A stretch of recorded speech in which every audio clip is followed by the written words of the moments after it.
झांसी की रानी। परिचय। प्रस्तुत कविता झांसी की रानी हमारी पाठ्यपुस्तक वसंत भाग 1 से लिया गया है। कवयित्री सुभद्रा कुमारी चौहान है। बच्चों, आपने रानी लक्ष्मीबाई की कहानी सुनी है? आओ, आज हम उनकी कहानी एक कविता के माध्यम से सुनते हैं। कविता। सिंहासन हिल उठे, राजवंशों ने भ्रिकुटी तानी थी। बूढ़े भारत में भी आई फिर से नई जवानी थी।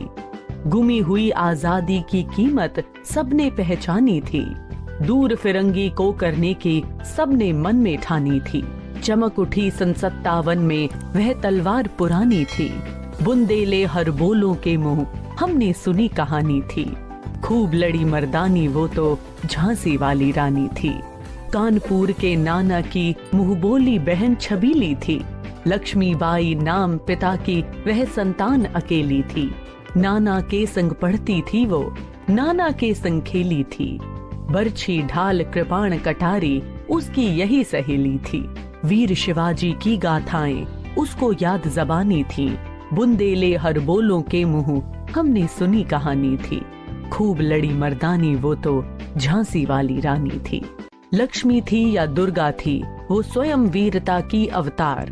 देख मराठे पुलकित होते उसकी तलवारों के वार। नकली युद्ध व्यूह की रचना और खेलना खूब शिकार। सैन्य घेरना दुर्ग तोड़ना ये थे उसके प्रिय खिलवाड़। महाराष्ट्र कुल देवी उसकी भी आराध्य भवानी थी। बुंदेले हर बोलों के मुंह हमने सुनी कहानी थी। खूब लड़ी मर्दानी वो तो झांसी वाली रानी थी। हुई वीरता की वैभव के साथ सगाई झांसी में। ब्याह हुआ रानी बन आई लक्ष्मीबाई झांसी में। राजमहल में बजी बधाई खुशियां छाई झांसी में। सुभट बुंदेलों की वृदावली सी वह आई झांसी में। चित्रा ने अर्जुन को पाया, शिव से मिली भवानी थी। बुंदेले हर बोलों के मुंह हमने सुनी कहानी थी। खूब लड़ी मर्दानी वो तो झांसी वाली रानी थी। उदित हुआ सौभाग्य मुदित महलों में उजियाली छाई। किंतु कालगति चुपके चुपके काली घटा घेर लाई। तीर चलाने वाले कर में उसे चूड़ियां कब भाई। रानी विधवा हुई हाय, विधि को भी नहीं दया आई। निसंतान मरे राजा जी, रानी शोक समानी थी। बुंदेले हर बोलों के मुंह हमने सुनी कहानी थी। खूब लड़ी मर्दानी वो तो झांसी वाली रानी थी। बुझा दीप झांसी का तब डलहौजी मन में हर्ष आया। राज्य हड़प करने का उसने यह अच्छा अवसर पाया। फौरन फौजें भेज दुर्ग पर अपना झंडा फहराया। लावारिस का वारिस बनकर ब्रिटिश राज्य झांसी आया। अश्रुपूर्ण रानी ने देखा झांसी हुई बिरानी थी। बुंदेले हर बोलों के मुंह हमने सुनी कहानी थी।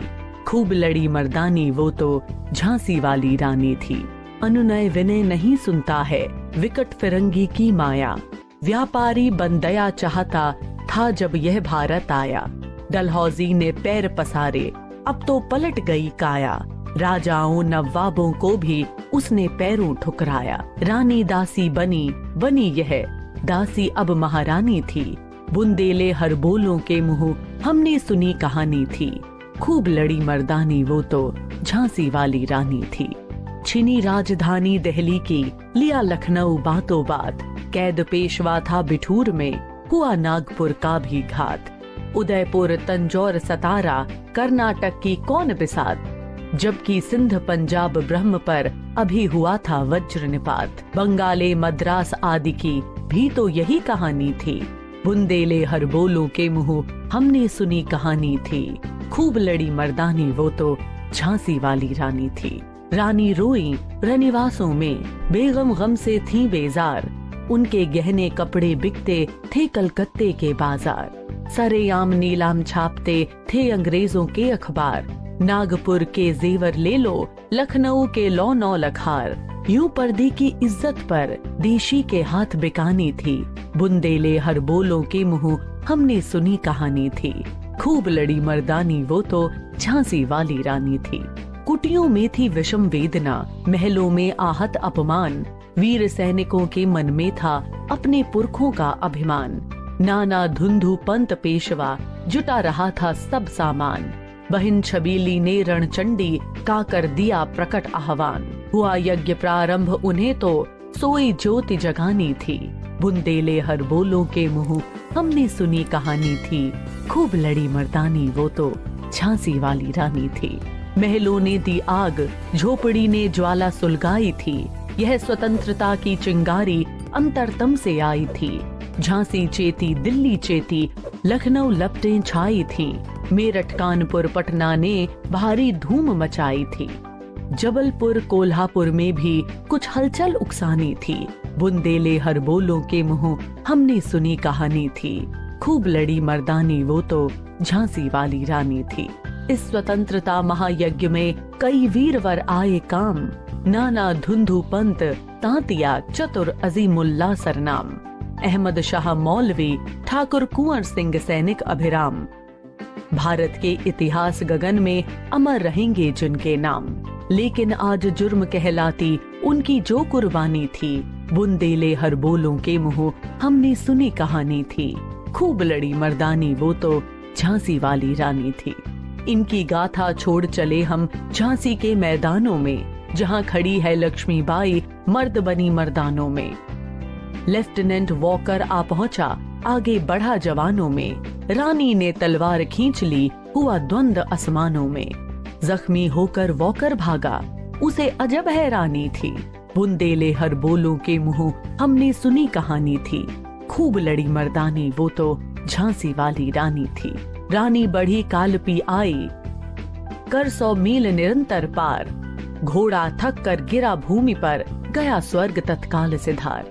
यमुना तट पर अंग्रेजों ने फिर खाई रानी से हार। विजय रानी आगे चल दी, किया ग्वालियर पर अधिकार। अंग्रेजों के मित्र सिंधिया ने छोड़ी राजधानी थी। बुंदेले हर बोलों के मुंह हमने सुनी कहानी थी। खूब लड़ी मर्दानी वो तो झांसी वाली रानी थी।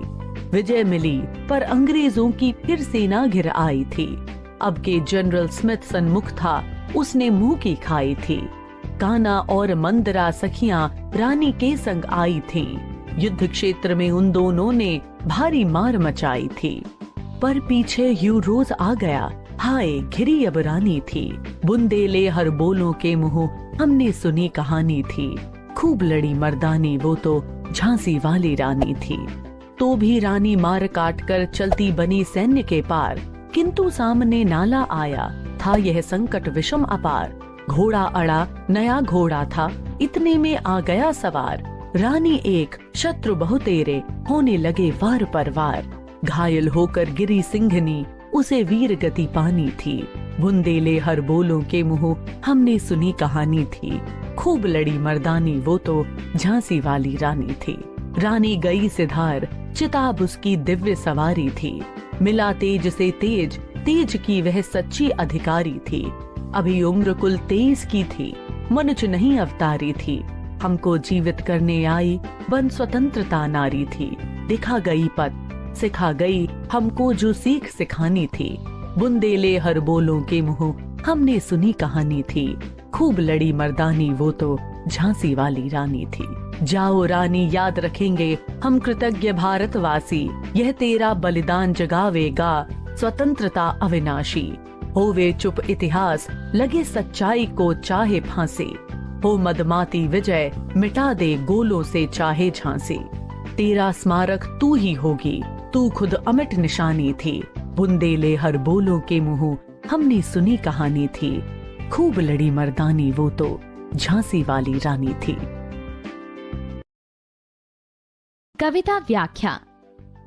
कवयित्री कहती हैं कि अंग्रेजों की कूटनीति के कारण देसी राजाओं के सिंहासन हिल उठे, अर्थात देसी राजा विद्रोह करने के लिए तैयार हो गए। राजवंशों ने भ्रिकुटी तानी, अर्थात क्रोधित हो उठे हैं। उस समय ऐसा लगता था मानो बूढ़े भारत में फिर से नई जवानी आ गई हो। खोई हुई आजादी का मूल्य सबने जान लिया था। अंग्रेजों को इस देश से दूर करने का सबने पक्का इरादा कर लिया था, अर्थात अंग्रेजों को देश से बाहर निकालने का प्रण कर लिया। सन 1857 से वह पुरानी तलवार चमक उठी थी। कवयित्री कहती हैं, कि हर हर महादेव का जय घोष करने वाले बुंदेलों के मुंह से हमने ये कहानी सुनी थी कि मर्दों के समान खूब लड़ने वाली यह तो झांसी की रानी लक्ष्मीबाई थी। कवित्री कह रही है कि लक्ष्मीबाई का बचपन का नाम छबीली था। वह कानपुर के धुंधु पंत नाना की मुंह बोली बहन बनी हुई थी। वह अपने पिता मोरो पंत नाना की इकलौती संतान थी। नाना और लक्ष्मीबाई दोनों साथ साथ पढ़ते और खेलते थे।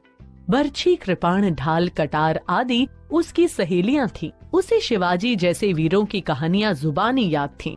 उसके संबंध में हमने बुंदेलखंड के गवैयों के मुंह से सुना था कि मर्दों के समान खूब वीरता से लड़ी थी। महारानी लक्ष्मीबाई स्वयं वीरता की अवतार थीं। उसे चाहे लक्ष्मी कहो या दुष्टों का संहार करने वाली दुर्गा, उसकी तलवार चलाने की कुशलता को देखकर मराठे प्रसन्न हो उठते थे। दो दल बनाकर बनावटी युद्ध करना, युद्ध की रचना करना और शिकार करना उसके प्रिय शौक थे। सीना को चारों ओर से घेरकर फसाना तथा नकली दुर्ग तोड़ना उसके प्यारे खेल थे। अर्थात रानी लक्ष्मीबाई एक कुशल सैन्य संचालक और बहादुर योद्धा थी। महाराष्ट्र में कुलदेवी के रूप में प्रतिष्ठित माँ भवानी उसकी इष्ट देवी थी। बुंदेलों के मुख से हमने यह कहानी सुनी थी कि मर्दों की तरह बहादुरी से लड़ने वाली झांसी की रानी लक्ष्मीबाई थी। वीरांगना छबीली का विवाह झांसी के राजा गंगाधर राव के साथ हुआ था। वह रानी लक्ष्मीबाई बनकर झांसी आ गई। राजमहल में बधाई के बाजे बजने लगे। सारे झांसी नगर में खुशियां छा गईं। मानो वीर बुंदेलों की कीर्ति बनकर वह झांसी में आ गई हो। उसका राजा से विवाह ऐसा था जैसे चित्रा और अर्जुन तथा भवानी और शिव का विवाह हुआ था। हमने बुंदेलखंड के गवैयों के मुंह से यह कहानी सुनी थी कि वीरांगना झांसी की रानी बड़ी बहादुरी से लड़ी थी। लक्ष्मीबाई विवाह के बाद जब झांसी से आई तो उसके भाग्य का सितारा चमक उठा। खुशियों से भरे महलों में उजाला छा गया। किंतु हथियार उठाने वाले हाथों को चूड़ियां कब शोभा देती हैं। राजा की मृत्यु हो गई, रानी विधवा हो गई। विधाता को भी दया नहीं आई। राजा गंगाधर राव ने संतान मर गए। हमने यह कहानी हर हर महादेव का जय घोष करने वाले बुंदेलों के मुंह से सुनी थी कि वह झांसी की रानी लक्ष्मीबाई मर्दों के समान खूब लड़ी थी। झांसी का दीपक बुझ जाने पर अर्थात राजा के मर जाने पर अंग्रेज गवर्नर लॉर्ड डलहौजी को बड़ी प्रसन्नता हुई, क्योंकि उसे झांसी राज्य हड़पने का अच्छा अवसर मिल गया। उसने तुरंत अपनी सेनाएं भेजकर वहां अंग्रेजी झंडा फहरा दिया। इस प्रकार झांसी का राज्य वापस ब्रिटिश का राज्य बन गया। रानी ने आंखों में आंसू भरकर देखा कि झांसी अब पराई हो गई थी। उनकी बहादुरी की कहानी हमने बुंदेलखंड के गवैयों के मुंह से सुनी थी। वह बड़ी वीरता से मर्दों के समान लड़ी थी। अंग्रेजों ने किसी की दीनता भरी प्रार्थना नहीं सुनी। वे तो बहुत कुटिल और क्रूर थे। अंग्रेज लोग जब भारत में ईस्ट इंडिया कंपनी के रूप में आए तो वह साधारण व्यापारी थे। उस समय पर भारतीयों की दया पर निर्भर थे, पर जब से लॉर्ड डलहौजी भारत का गवर्नर जनरल बना तो सारा रूप ही बदल गया। उसने अंग्रेजी साम्राज्य का खूब विस्तार किया। उसने भारत पर अधिकार करके यहाँ के बड़े बड़े नवाबों और राजाओं को पैरों तले रौंदा। झांसी की रानी अब अंग्रेजी राज्य की दासी थी और दासी के समान रहने वाली अंग्रेजी शासन की विक्टोरिया अब हमारे देश की महारानी बन गई थी। हर हर महादेव का जय घोष करने वाले बुंदेलों के मुंह से हमने यह कहानी सुनी थी कि मर्दों के समान खूब लड़ने वाली यह स्त्री तो झांसी की रानी लक्ष्मीबाई थी। अंग्रेजों ने धीरे धीरे भारत पर अधिकार जमाना शुरू कर दिया। भारत की दिल्ली के अतिरिक्त लखनऊ को भी उन्होंने जीत लिया। बिठूर के पेशवा बाजीराव को बंदी बना लिया गया। नागपुर पर भी घातक हमला हुआ। इसी प्रकार उदयपुर, तंजौर, सतारा, कर्नाटक आदि भी अंग्रेजों के सामने ना ठहर सके। सिंधु, पंजाब, वर्मा आदि प्रदेशों पर अंग्रेजों के शासन की बिजली गिर चुकी थी। यही हालत बंगाल और मद्रास की भी हुई। हमने बुंदेलखंड के गवैयों से यह कहानी सुनी थी कि झांसी की रानी ने बड़ी बहादुरी से ये युद्ध किया था। जिन राजाओं के राजपाट छीने उनकी रानियां रानी बासों में रो रही थीं।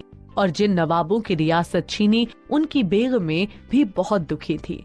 अब तो उनके गहने और कपड़े कलकत्ते के बाजारों में बिकते, अंग्रेजी अखबारों में भी उनके गहने और कपड़ों की नीलामी की सूचना सरेआम छापी जाती थी। नागपुर के जेवरों और लखनऊ के प्रसिद्ध नौलखा हार बाजारों में बिक रहे थे। इस प्रकार भारत देश में स्त्रियों के मान सम्मान को भी अंग्रेज ठेस पहुंचाने लगे थे।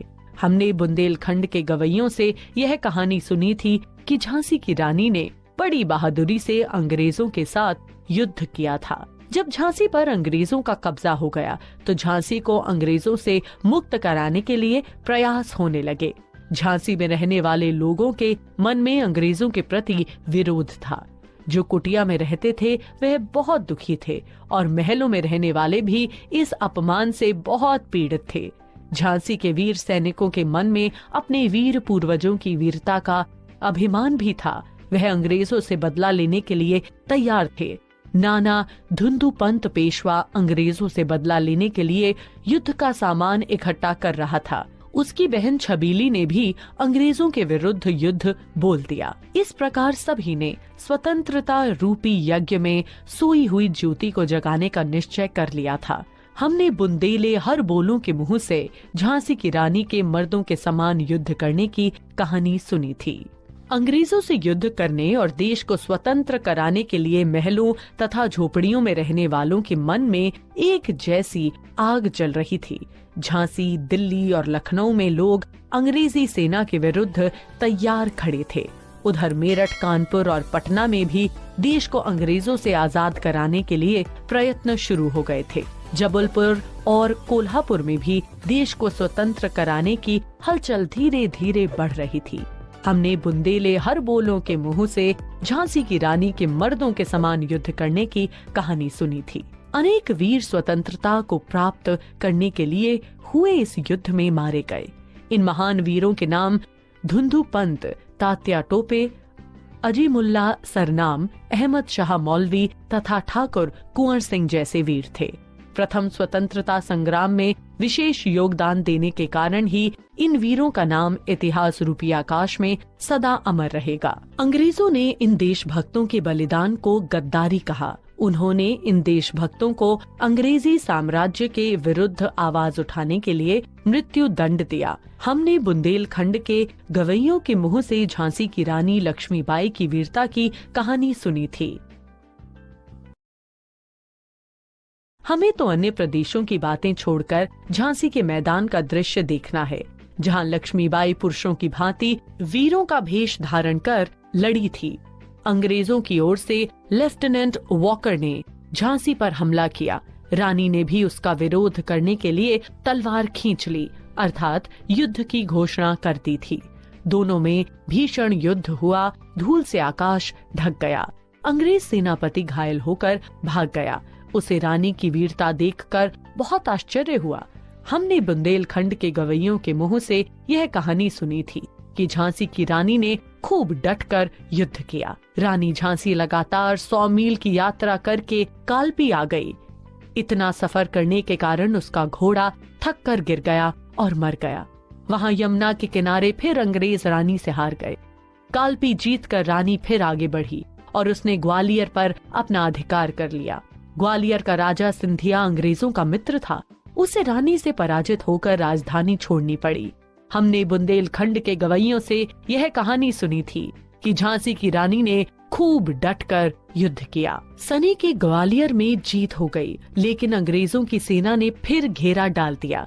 इस बार जनरल स्मिथ लड़ने के लिए आया। रानी ने उसे युद्ध में बुरी तरह हराया।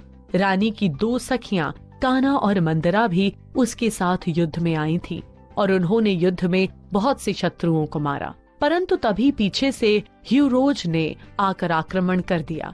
इस प्रकार रानी दोनों ओर से घिर गई।